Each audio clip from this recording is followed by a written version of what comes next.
اللہ نے اس معاشرے کے اندر امیر اور غریب کے ذریعے سے دونوں طبقات کو آزمایا ہے۔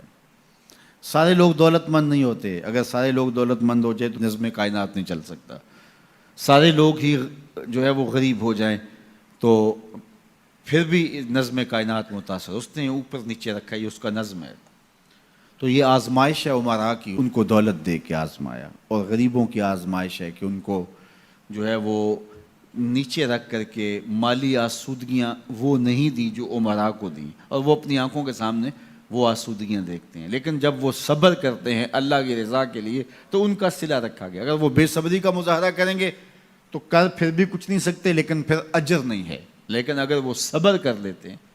کہ یہ اللہ کی تقسیم ہے کہ ان کو زیادہ دیا۔ عمومی طور پہ یہ ہوتا ہے کہ جن کے پاس زیادہ نہیں ہے وہ زیادہ دیے گئے لوگوں کے ساتھ حسد میں مبتلا ہو کر کے اپنی زندگی کو خام خواہ کی اذیت میں مبتلا کر لیتے ہیں۔ ایک مالی کمی اور جو ہے وہ ایک ضعف ان کے پاس موجود ہے، اور دوسری یہ بیماری اپنے ساتھ خود جوڑ لیتے ہیں، تو گویا وہ دو آتشہ تکلیف ہو جاتی ہے ان کی۔ تو وہ ایک مالی ضعف میں مبتلا ہیں اور آسودگی میسر نہیں ہے، اور ضروریات بہت ساری ہیں اور ان کو پورا کرنے کے لیے وسائل خاطر خواہ نہیں ہیں، اور دوسرا ان لوگوں سے وہ آتش حسد میں جلنے لگے جن کو اللہ تعالیٰ نے نوازا ہوا ہے،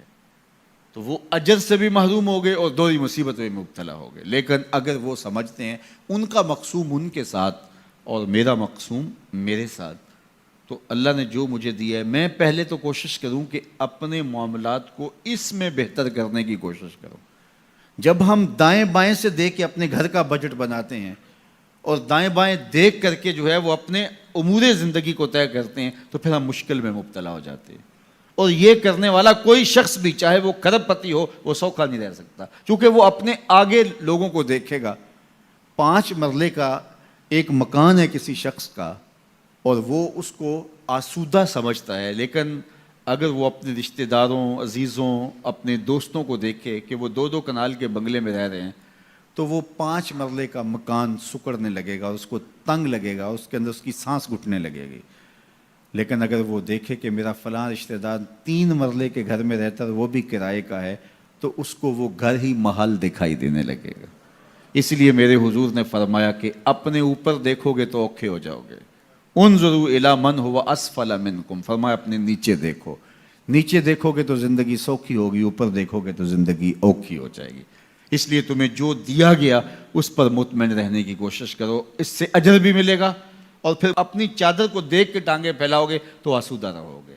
اللہ اکبر۔ سنو سیدنا علی المرتضیٰ رضی اللہ تعالیٰ عنہ حضور کا ایک فرمان ذکر کرتے ہیں